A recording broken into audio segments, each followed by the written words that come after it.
अस्सलाम वालेकुम, मेरा नाम है ज़ुहैब भट्ट और ये है वाकई ही बड़े शवारमे की तरह वाकई ही अवाम दोस्त बजट बनाम सरकार।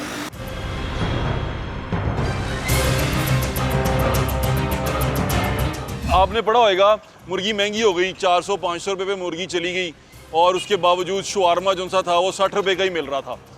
तो दुनिया में सोचने वालों ने ये सोचा कि जगह मुर्गी इतनी महंगी हो गई, शवारमा महंगा क्यों नहीं हो रहा। फिर कई शरारती लोगों ने कहा कि मरी मुर्गियां बेच देने। तो समझ नहीं आ सकी हमें। ये मिसाल यहाँ देने का ताल्लुक ये था कि दुनिया जो सी है वो भूख से मर रही है, हालात ख़राब हैं, पैसे कमाए नहीं जा रहे, लेकिन अवाम दोस्त बजट और हुकूमती बातें सुन के ऐसा लगता है कि ये वाकई बड़ा शवारमा बेच रहे हैं। यानी कि दुनिया जो सी है वो खाने के पीने हाथों के मजबूर हुई हुई है, लेकिन खान साहब के जो इशारे हैं वो ऊपर से ऊपर जाते जा रहे हैं।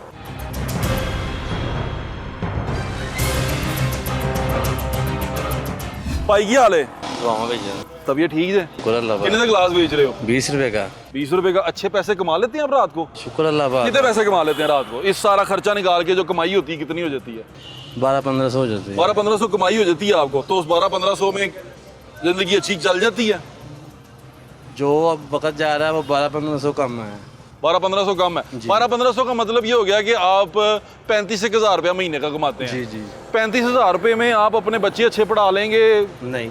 किसी जगह पे अगर डॉक्टर पे जाना पड़े अच्छे डॉक्टर पे ले जाएंगे? बस जिंदगी रोटी पानी चल रहा है कि खाना पीना चल रहा है और उसके अलावा जिंदगी चल रही है बस, उसके अलावा और कुछ नहीं। तो दिल्ली से उम्मीद थी कोई उम्मीद नहीं थी। इनसे पहले भी उम्मीद नहीं थी? ओ, आप इनके वोटर भी नहीं है? नहीं, वोट तो दिया है। किसको? शेर को और तरीका लबाई को। ओ वाह वाह, अच्छा इनको नहीं दिया? नहीं। फिर तो आप परेशान होंगे। चले और लोगों से पूछते हैं। बहुत शुक्रिया आपका चाचू।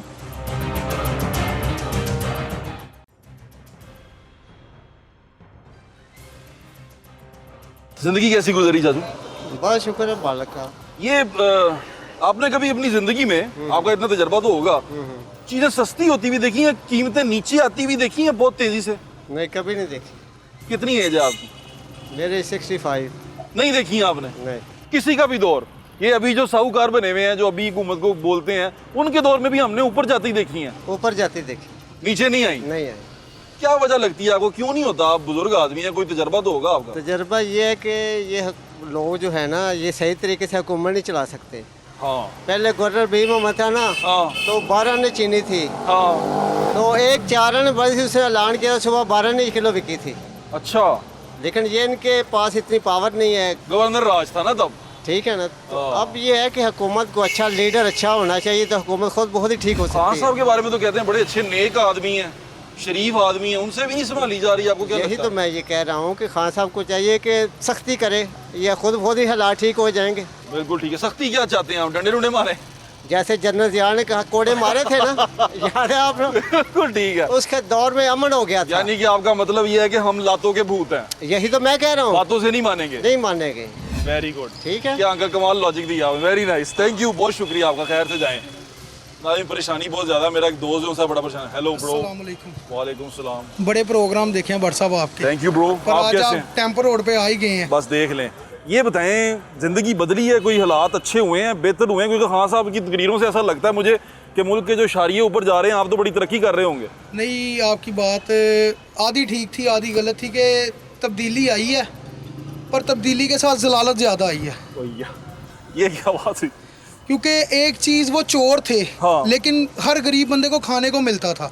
अच्छा ठीक है। हम पहले इधर काम करते थे तो ये रूटीन थी कि हम अच्छी दिहाड़ी लगा के घर जाते थे, सारा कुछ हमारा अच्छा सिस्टम चलता था। यानी कि रोटी रोटी पूरी हो जाती थी, आटा हाँ जी। चावल दाल हर चीनी चीज़ सब पूरी- अच्छा आ जाता था। हर चीज़ पूरी होती थी, अपने भी खर्च पूरे होते थे, पैसे जोड़ भी लेते थे। Very good. लेकिन इनके आने से ये हुआ कि जुड़ा कुछ नहीं है। हाँ, मकरूज अलहदा हो गए हैं, रास भी गई। रास भी गई, मकरूज अलहदा हो गए हैं। बस वो खान साहब ने किया हुआ है कि टैक्स लेते जो, हर चीज़ पे टैक्स लगाई जो, हर चीज़ पे टैक्स लगाई जो, लेकिन ये भी देखें आगे अवाम टैक्स देने के काबिल है कि नहीं। बिल्कुल सही बात। नाज़रीन, टैक्स से बात से एक चीज़ बड़ी अच्छी है, वो टैक्स के बारे में आपको बताना चाहता हूँ। हमारे एक बड़े प्यारे दोस्त हैं मोहसिन विरक साहब, उनसे मैंने टैक्स के बारे में जानने की कोशिश की। वो टैक्स के वकील हैं। मैं ये जानने की कोशिश की कि यार अब हम हुकूमत को इतना टैक्स देते हैं, फिर भी हमारे हालात बेहतर क्यों नहीं होते? वो डायरेक्टली हो, इनडायरेक्टली हो, विद होल्डिंग हो, किसी भी किस्म का टैक्स हो, इनकम टैक्स हो, एक्साइज टैक्स हो, इतने सारे टैक्स हो, उन तमाम टैक्सों के बाद, वो तमाम चीज़ें करने के बाद भी मेरे हालात बेहतर क्यों नहीं हुए और मुझे बेहतरी क्यों नज़र नहीं आई? इसका मतलब ये कि कहीं मेरी हुकूमत के अखराजात मेरी हुकूमत की कमाई से बढ़ तो नहीं गए। आए चल के उनसे बात करते हैं।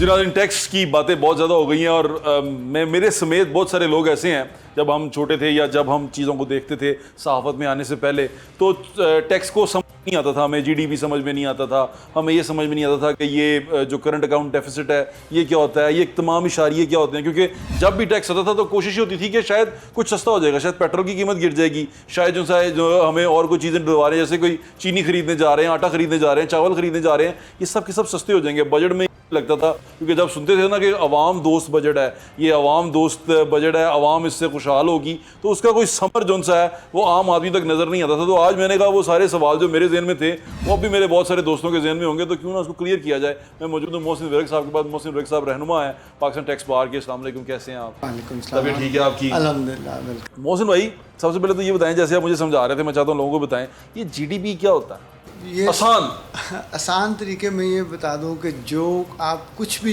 रेवेन्यू जनरेट कर लेते हैं, जो कुछ प्रोड्यूस कर लेते हैं, कुछ मैन्युफैक्चरिंग कर लेते हैं, यानी स्टेट ने टैक्स ले लिया, हमारी फार्मर ने वीट उगाई, राइस उगाए, वो सारा उसका हिस्सा है। टेक्सटाइल सेक्टर है, उसने जितना काम किया वो जीडीपी का हिस्सा होता है। हमारी जो स्टॉक एक्सचेंज है वो जीडीपी का हिस्सा है। तो यानी किसी भी तरह से मुल्क ने कुछ अर्न किया है तो वो उसकी ग्रास डोमेस्टिक परचेज।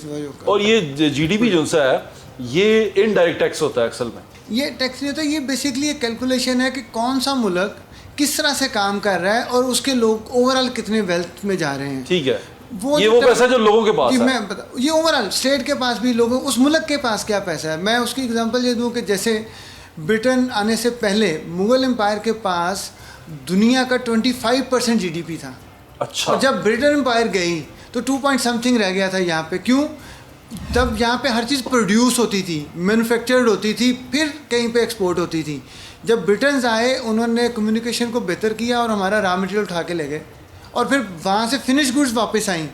तो हम 25% से 2.5% पे हमारा मैन्युफैक्चरर से सिर्फ रॉ मटेरियल प्रोड्यूसर हो गए। जी। करंटली भी हमारे मुल्क के ये हालात हैं कि हम आज के दिन अगर करंट देखें तो हम मोस्टली रॉ मटेरियल एक्सपोर्ट कर देते हैं और उसके बाद फिनिश गुड्स हम इंपोर्ट कर लेते हैं। हाँ, यानी कि हमारी प्रोडक्ट ही हमें दूसरी बार लानी पड़ती है। लेकिन गुड लक हमारी ये रही कि पिछले 1-2 साल में जो एग्रीकल्चर सेक्टर है वहाँ पे एक तो किसान को उसकी जो पैदावार थी उसकी कीमत अच्छी मिली, लेकिन आम आदमी के लिए महंगी हो गई, आटा महंगा हो गया, चावल महंगा। लेकिन किसान की हद तक बात करूंगा तो जीडीपी में उसने इंक्रीज किया। लेकिन किसान पैदावार भी बढ़ी। जब करना पड़ेगा चीज़ें खरीदने के लिए तो उसका इफेक्ट तो किसान पे भी आएगा। किसान को एक और रिवर्स आ रहा है ना जी। किसान को वो जब डीजल खरीदता है वो भी महंगा मिल रहा है, उसको जब मशीनरी खरीदता है वो भी महंगी मिल रही है। ये एक बेसिकली सर्कल है। आप एक ओवरऑल सर्कल में सब लोगों को प्रॉपर शेयर देंगे तो सब लोग वेल ऑफ हो जाएंगे। ठीक है। अगर एक खास सेक्टर उसमें से फायदा ले जाएगा तो बाकी लोगों के लिए वो मिसाल बताए ना जो 4 भाइयों वाली आप दे रहे थे। नहीं, वो मैं सिंपल ये कहना चाह रहा था कि जीडीपी कुछ ऐसे ही है ना कि जी मैंने भी कुछ अर्न किया, आप मेरे भाई ने अर्न किया, मेरे वाले साहब ने अर्न किया, हमारे और लोगों ने अर्न किया, तो पूरे घर का जो कलेक्शन टोटल होगी वो जीडीपी होगी। अब उसमें से हमने एक्सपेंस करने हैं। अगर मेरे एक्सपेंस ज़्यादा है, अगर मेरे एक्सपेंस लाइक इनकम हमारी सबकी मिलके 100 रुपीज़ हो गई है और एक्सपेंस 120 है तो 20 हमारा डेफिसिट है। हाँ। और अगर हमारा जो 30 रुपीज़ बच गए, एक्सपेंस 70 आए, 30 की हमने कोई चीज़ प्रॉपर्टी ख़रीदना चाहेंगे, कुछ और करना चाहेंगे, तो वो हमारा सरप्लस हो गया। एक और बड़ी मज़ेदार जो टर्म चलती है बल्कि इसी बात से कनेक्टेड है, वो है सर्कुलर डेब्ट। हाँ। वो ये है कि जो घर के अंदर ही किसी से एक दूसरे से लिए, एक भाई ने दूसरे से लिए, दूसरे ने तीसरे से लिए हैं, वो आपस में वापस तो करने ही हैं। हाँ। तो वो जो अंदर के पैसे हैं मोस्टली हमारे वो जो एनर्जी सेक्टर है उसके देने वाले पैसे हैं। हाँ। और वो वाला हमारा जो सर्कल है वो पैसे चूँकि इंटरनल होते हैं उतना प्रेशर नज़र नहीं आ रहा होता, लेकिन डायरेक्टली इफेक्ट उनका भी उतना ही होता है कि देने तो वो भी हैं। बिल्कुल ठीक है। अच्छा सर, एक बात बताएं, ये जो टैक्स है हमारे मुल्क में का जनरेट करता है, जो पाकिस्तान टैक्स जनरेट, क्योंकि आप टैक्स से तो आपका ताल्लुक है, मैं इसलिए आपसे सवाल पूछ रहा हूँ, क्या वो इतना सफिशेंट नहीं है कि उससे मुल्क चल सके? क्या हम बिल्कुल टैक्स नहीं देते हमारे लोग?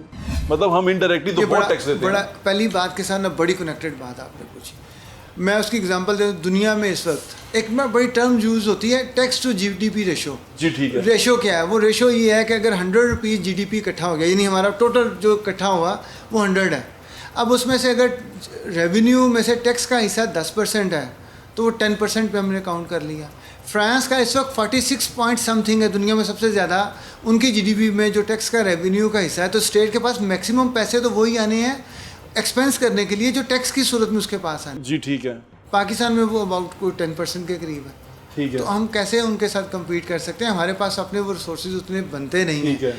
अब टैक्स कलेक्शन सिर्फ ये है कि करने के बगैर तो गुजारा नहीं है, ठीक है। लेकिन हरासमेंट नहीं होनी चाहिए।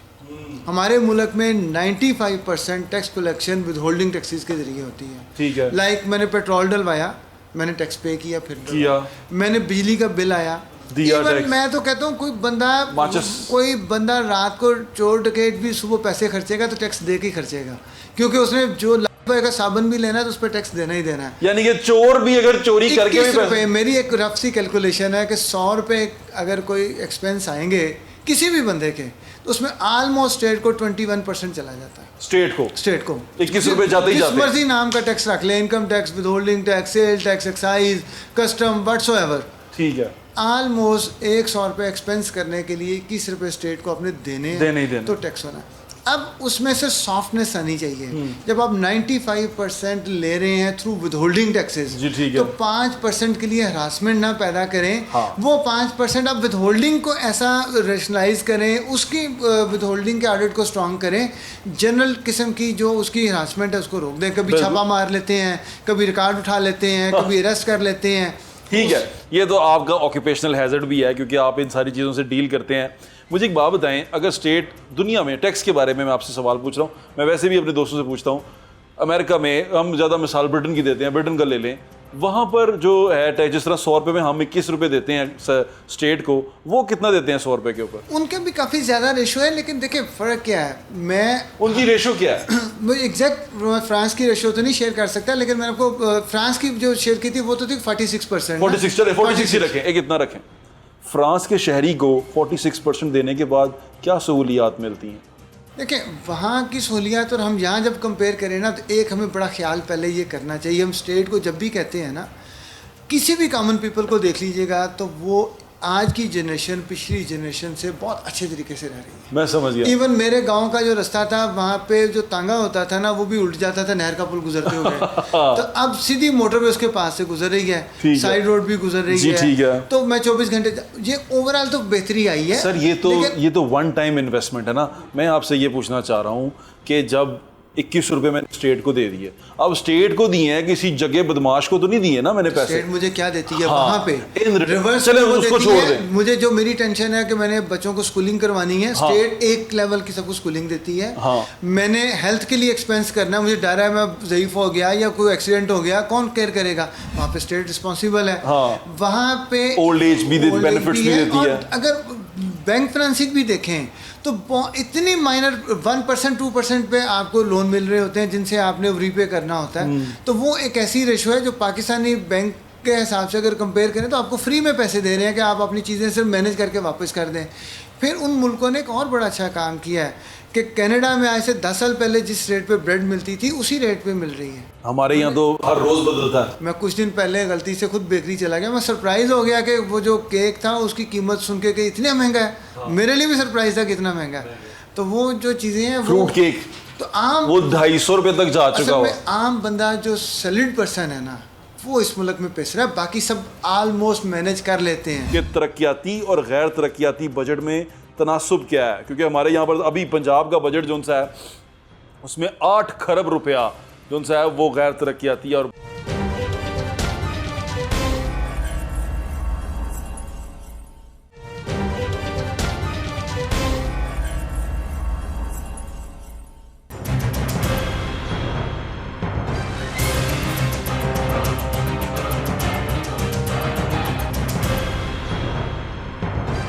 मैं आपसे पूछना चाहता हूँ, आपके जितने भी आपके क्लाइंट्स हैं वो टैक्स पे करते हैं, जो भी टैक्स जितना भी देते हैं, that's another story. In return जिस तरह दुनिया में बिजनेसमैन को या किसी भी टैक्स पेयर को, क्योंकि अब तो हम सब फाइलर हैं, हम फाइलर हैं, तो हमें फाइलर जो टैक्स देता है उसको रिटर्न में उसे कुछ ना कुछ मिलता है, उसे जो कुछ मिलता है वो जस्टिफाइड है उसके तमाम टैक्स देने के बाद, और विद होल्डिंग वाला डायरेक्टली इनडायरेक्टली सारा टैक्स देने के बाद। देखिए, जो स्टेट ने टैक्स लेना है ना उससे, मैंने तो पहले यही कहा कि विद होल्डिंग के जरिए ले चुकी होती है। ठीक है। बाकी टैक्स के लिए तो सिर्फ हरासमेंट है। अब होना क्या है, मैं चाहता हूँ रेवेन्यू बढ़ जाए। तो अगर 4 दरख्त लगे हुए हैं और उनसे फल मिल रहा है तो उसको ऊपर वाली टहनी का फल लेने के लिए काटना ज़रूरी नहीं है, आपने नए दरख्त लगाने हैं। बिल्कुल। नए ट्रीज़ लगाएंगे तो फ्रूट बढ़ेगा। यहाँ पे आप साल में अगर 4 दफ़ा अमेंडेड ऑर्डिनेंस ला के कानून बदल देंगे और आला सडन अचानक जो मिनिस्ट्रीज ही होंगी वो उनसे आउट कर देंगे या नई मिनिस्ट्री दे देंगे, या एक तरफ बंदा टैक्स फुल दे रहा होगा वो मिनिस्ट्री दे के उसको पीछे ले जाएंगे, कोई फिक्स नहीं रहता। तो हर बंदा कहता है कि यार आप वो पैसे रोक के रखें, जो किसी वक्त एक्स्ट्रा देने पड़े तो दे दें, स्टेट को वैसे टैक्स की शक्ल में ना दें। हालांकि लोग डोनेशंस देते हैं, लोग खैरात करते हैं, वो टैक्स से कहीं ज़्यादा कर देते हैं। बिल्कुल करते हैं। पैसों से वो उनको लाभ नहीं है, वो सिर्फ डरते हैं कि अगर दे दिए इससे ज़्यादा मांगने के लिए वो फिर आ जाए। अच्छा, अब मैं एक कहानी सुनाता हूँ लोगों को, आपने मुझे करेक्ट करना है क्योंकि आपकी मौजूदगी में मैं कहानी सुनाना चाहता हूँ, और मैं अगर मैं गलत हूँ तो मुझे आपने तस्दीक कर देनी है। मैं लोगों को उसके बाद एक कहानी आपसे भी सुननी है। रंजीत सिंह की कहानी मोहसिन साहब को सुनाएंगे, बड़ी अहम है वो कहानी। ये है नाज़रीन कि जितना भी टैक्स कलेक्ट होता है, जितना भी आप डायरेक्टली इनडायरेक्टली देते हैं, वो हुकूमत के ख़जाने में जाता है, जिसको वो ख़जाना जो हर साल वो अपना टैक्स जो कलेक्ट करते हैं उसका हिसाब करते हैं। उस टैक्स कलेक्शन के बाद हुकूमत ने उन टैक्सेस के पैसों से अपने मुल्क के अंदर अपने लोगों को, अपने शहरियों को सहूलियात देनी होती हैं। उसको वो 2 हिस्सों में तकसीम करते हैं। एक डेवलपमेंट बजट की सूरत में, जिसमें डेवलपमेंट बजट जो आपके ऊपर लगता है डायरेक्टली लगता है। एक जो सा होता है वो नॉन डेवलपमेंटल होता है। ये वो बजट होता है जिसमें तनख्वाहें जाती हैं। जो इदारे सरकार के हैं, जिन में बड़े बड़े लोग काम कर रहे हैं, वो सेक्रेटरी हैं, वो DC हैं, वो कमिश्नर हैं, वो जो भी हैं जो आपकी खिदमत के लिए वहाँ मामूर है, वो आपके इकट्ठे किए हुए पैसों से उनकी तनख्वाहें जानी होती हैं। अब यहाँ पर तनासुब ये देखना होता है कि तरक्याती और गैर तरक्याती बजट में तनासुब क्या है, क्योंकि हमारे यहाँ पर अभी पंजाब का बजट जो सा है उसमें 8 खरब रुपया जो सा है वो गैर तरक्याती है, और 12 खरब, तकरीबन 12 खरब पिछले साल की जो भी कहा भी जा रहा है कि आएगा, जब पंजाब का बजट आएगा तो पता चलेगा कि 12 खरब जो सा है वो है तरक्याती। अब 12 खरब में से लगता कितना है आपके ऊपर ये भी देखना पड़ेगा, क्योंकि पिछले साल का जो बजट है वो मोस्टली तरक्याती बजट इस्तेमाल नहीं किया गया और वो रिवर्स हो गया या किसी और दूसरे प्रोजेक्ट्स में या इधर उधर लगा दिया गया, वो इस्तेमाल नहीं हुआ जिस तरह रखा गया था। जबकि गैर तरक्याती बजट का तो लगना ही लगना होता है, क्योंकि वो तनख्वाहों की सूरत में वहाँ पर जाता है। तो मेरा बेसिक सा सवाल मौसम, मैंने जो कहानी सुनाई ठीक सुनाई? ऐसे ही है जी, ऐसे इसमें ही। कोई बहाम तो नहीं है। अब हुकूमत ने आपकी मेरी सेहत के लिए इदारे बनाए हुए हैं, बड़े बड़े हॉस्पिटल्स हैं, और उन हॉस्पिटल्स में A क्लास मशीनरी पड़ी हुई है जो हमारे पैसों से मंगवाई जाती है, लेकिन उस A क्लास मशीनरी से हमारा A क्लास इलाज नहीं हो पाता। उसकी मेजर जो रीज़न है ना जी, वो ये है कि जो लोग अफोर्डिंग हैं वो तो यहाँ की बनी हुई मेडिसिन भी यूज़ नहीं करते। यहाँ से गवर्नर जाते हैं बाहर इलाज के लिए तो उनकी डिस्प्रिन भी 2 नंबर निकल आती है जो गवर्नर को सप्लाई हुई होती है। तो बात ये है कि अगर 2 नंबर निकल, मेरे पास इसका बड़ा आसान हल है, अच्छा। लेकिन अमल कभी नहीं होगा। वो क्या? जिस हलके से जो साहब इलेक्ट हों उनके बच्चे और ब्लड रिलेशन के लोग उसी हलके में पढ़ें और इलाज करवाएं। ना ठीक हुआ तो फिर कहिएगा, लेकिन ये कोई भी नहीं करेगा, ये कहीं पर भी नहीं होगा ना। जो मोहसिन भाई ने बात की है, उन्होंने कहा है कि जो मुंतखब नुमाइंदा है, जैसे आपके हलके से एक मुंतखब नुमाइंदा है, उसके बच्चे वहीं पे रहें, वहीं पे पढ़ें और वो अपना इलाज भी उसी हल्के के हॉस्पिटल से करवाए। तो ना ठीक हुआ तो फिर कहिएगा। कमाल हो Within गई। days। ये एक छोटा सा, मैंने एक स्टोरी कोई नहीं सुनी थी मानेगा। बड़ी मज़े की। अच्छा। एक CEO अपने विज़िट पे गया फैक्ट्री पे, एग्जेक्टिव के वाशरूम बड़े लशपश अच्छे और जो लेबर के वाशरूम वो बड़े गंदे गंदे। अब उसने कहा कि इसको आप एक लेवल के करें, अच्छे करें। उन्होंने कहा सर ये तो नहीं हो सकते, ये लोग मैनेज भी नहीं करते हैं, ये लोग ख्याल भी नहीं रखते और वैसे भी सर 3-4 माह तो लग ही जाएंगे। उन्होंने कहा मैं एक दिन में ठीक कर सकता हूँ। उन्होंने कहा वो कैसे? उन्होंने कहा सुबह पता चल जाएगा। सुबह आया तो एग्जेक्टिव वाला बोर्ड लेबर वाली साइड पे लगा हुआ था, लेबर वाला एग्जेक्टिव पे लगा हुआ था, तो वहाँ दिनों में ठीक हो गया। अब एक जगह मैं विज़िट के लिए गया तो आप इमेजिन करें कि वहाँ पे एक हाई प्रोफाइल ने आना था, एक दिन में सारे वाशरूम बने वहाँ पे उस लेवल के जिस लेवल के उनको चाहिए थे। तो ये करना हो तो कोई नामुमकिन के नहीं है वो।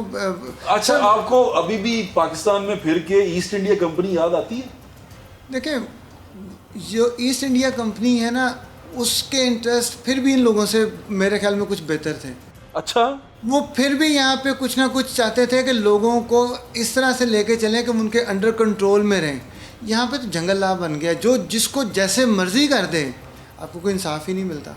देखें आप अल्लाह ना करे, अभी आप ये काला कोट पहन के कह रहे हैं कि इंसाफ नहीं। बिल्कुल नहीं मिलता। मैं तो इस बात का सबसे बड़ा दाई हूँ कि जो हमारा अदलिया का निज़ाम है करंटली दुनिया में 121 नंबर पे है, और जो मराहत है हमारी वो 5वें नंबर पे हैं। ओ यार, मैं तो तरक्याती और गैर तरक्याती यहाँ पर भी लगा की है। देखें सिस्टम हमारा इंसाफ होना शुरू होगा ना, तो हम कानून हाथ में नहीं लेंगे।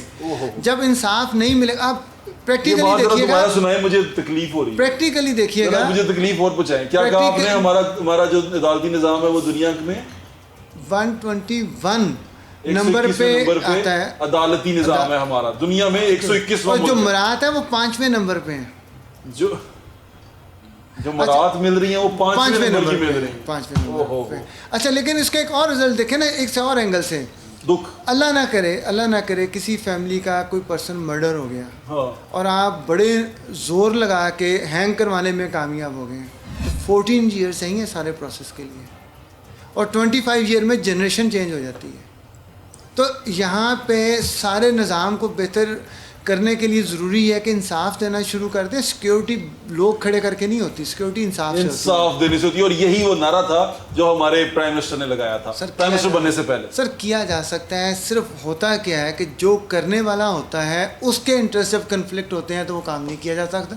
मुझे अगर मेरे जैसे आम वकील को बातें पता है, वो सबको पता है, सबको पता, लेकिन जो उस पर अमल दरामद कर सकते हैं उनके इंटरेस्ट कन्फ्लिक्ट करते हैं। रंजीत सिंह की आप मुझे बात बता रहे थे, उसने एक बड़ा खूबसूरत काम किया था। वो मैं पहले भी डिस्कस कर रहा था, और मैं खुद सरप्राइज था। हाँ। मैं समझता था कि मेरे गलती पे था कि मैं समझता था कि ब्रिटेन आए और हमारे यहाँ पे एजुकेशन का निज़ाम बड़ा शानदार हो गया। अच्छा सर, रंजीत सिंह के दौर में 95% एजुकेशन रेट था पंजाब के अंदर। पंजाब का लिटरेसी रेट 95% था। वो कैसे? सिंपल फार्मूला, जैसे मैंने भी एक फार्मूला दिया। हाँ। उसने कहा जी कि जो मर्जी मज़हब अपना रखें और जो मर्जी मज़हब का आप अपनी इबादतगाह बनाएं, उसके साथ स्कूल ज़रूर होगा। आप गुरुद्वारा बनाएं, स्कूल होगा, मस्जिद बनाएं, स्कूल होगा, कोई भी चीज़ बनाएं, साथ स्कूल होगा ऑटोमेटिकली हर जगह पे। और एक ही दफ़ा में उन्होंने हमें पढ़े लिखे से गैर तालीम याफ्ता कर दिया। इसने ब्रिटिश ने उन्होंने सर मैडम जो हमारा लैंग्वेज थी वो चेंज करके, रस्मुल खत चेंज करके उन्होंने जब ले गए सारा इंग्लिश के ऊपर, तो जितने आज यूँ कह लेना कि स्पेनिश या चाइनीज़ हमारे मुल्क में आप नाफिज कर दें तो मैं और आप तो तालीम याफ्ता तो ना रहे। हाँ, हम जाहिल हो जाएंगे क्योंकि तो लैंग्वेज नहीं हमारी। सिर्फ एक एक्ट से सारे लोगों को चेंज करके रख दिया, और उसके बाद लिटरेसी रेट यूँ नीचे गिर गया कि उसके बाद हम लेबर क्लास बन गए।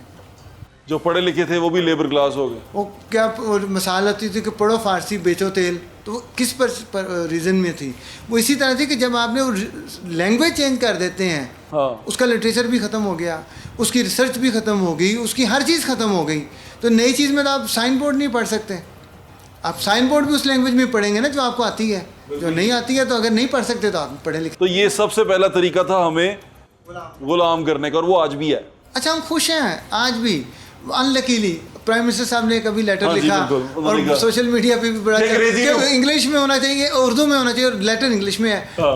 सुप्रीम कोर्ट का फैसला है, उसमें उन्होंने कहा फलां कट ऑफ डेट पे सारे फैसले उर्दू में होने चाहिए, और वो आर्डर भी इंग्लिश में है जिसमें ये कहा गया। तो जब हम करना नहीं चाहते हैं ना जी, दोनों हल हैं। गोंगलों तो मिट्टी चाड़ी। सर हल आसान है, या मीडियम ऑफ एजुकेशन सारा इंग्लिश में कर दें, हर गरीब अमीर का बच्चा पढ़ जाए। हाँ। तो या फिर इंग्लिश सिर्फ उन लोगों के लिए रखें जिस मुल्क में जाके इंग्लिश बोलनी ज़रूरी है, मुल्क में सारी उर्दू नाफिज कर दें। बिल्कुल ठीक है। क्यों नहीं करते? सर बाबू चाहिए उर्दू पढ़ा के, इंग्लिश वाले तो ऊपर अफसर बिठाने हैं उनके, तो हर बंदा गुलाम बनाने हैं। बिल्कुल ठीक है। नाज़रीन, टेक्स्ट कहानी जो सी है, एक दफ़ा हम पहले हमने आपको सुनाई थी, वो ज़रा जाके देखें। टेक्स्ट कहानी है। सबसे पहला सवाल जो सा है वो बड़ा खूबसूरत सा है कि ख़जाना जो सा है, जिसे हम पाकिस्तान का ख़जाना कहते हैं, ये ख़जाना ये भरता कैसे है?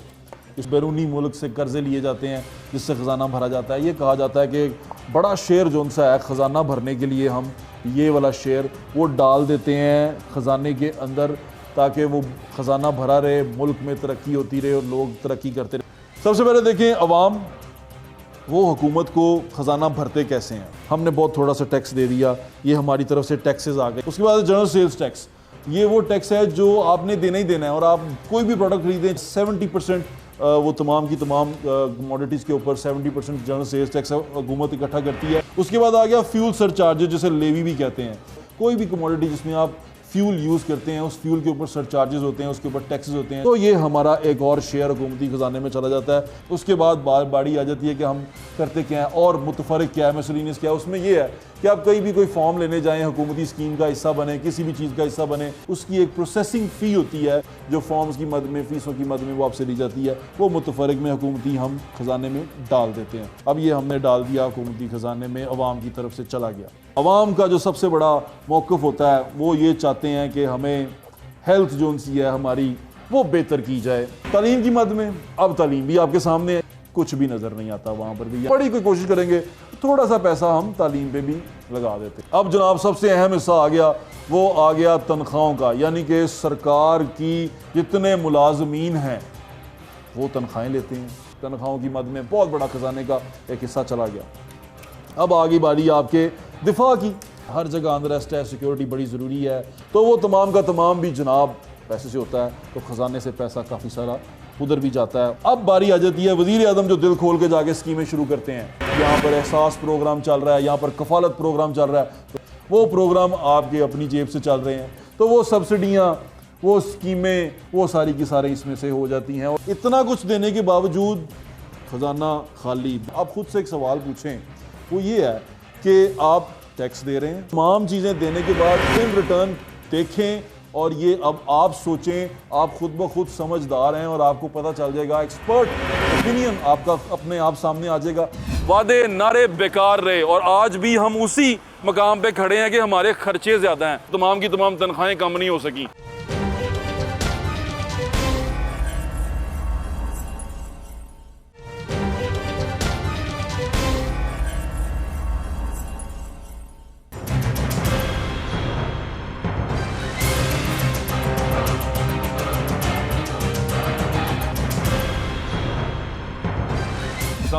वालेकुम क्या हाल है आपका? हाँ जी ठीक ठाक है। कितने पैसे कमाते हैं महीने के? मैं तकरीबन 17,500 रुपया कमाता महीने का आ जाता है? हाँ जी, महीने क्या करते का। हैं उसमें? बच्चे से कितने हैं? कुछ भी नहीं, उससे तो घर का बिल भी नहीं पूरा आता। बच्चे कितने हैं आपके? बच्चे 3 हैं माशाल्लाह। हाँ जी, घर 3 अपना हैं। है? हाँ जी, घर अपना। अच्छा चले, वो किराया तो बच गया। हाँ बिल जी। किस तरह आते हैं? बिल तकरीबन 5-6 हज़ार रुपया महीने का आ रहा है। 6,000 तो 17,500 में बच्चे पढ़ाने हैं, लिखाने हैं, कुछ बनाने हैं, क्या करेंगे? बस देख लें, ये जब से खान साहब की हुकूमत आई है, इससे पहले बहुत अच्छे पैसे कमा रहे थे। नहीं, उससे पहले हालात काफ़ी बेहतर थे, महंगाई कम थी मियाँ साहब के दौर में। खान साहब तो- कहते हैं चोर थे वो। नहीं ठीक है, वो कहते हैं, पर बदतरीन दौर है जो ये पीटीआई का हम देख रहे हैं जब से इमरान खान की गवर्नमेंट आई है। अच्छा चलें, अल्लाह ताला खैर करे, अल्लाह ताला आपके हालात पे रहम करे, खुश रहें।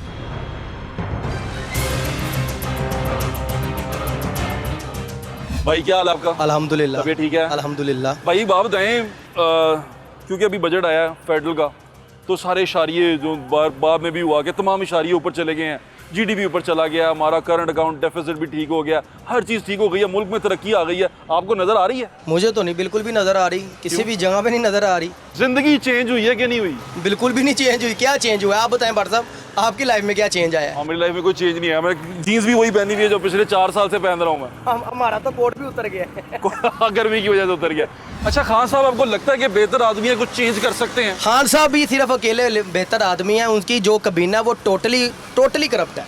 आपको नजर आ रहा है? खान साहब को ये नजर क्यों नहीं आ रहा? ये खान साहब को पता होना चाहिए ना।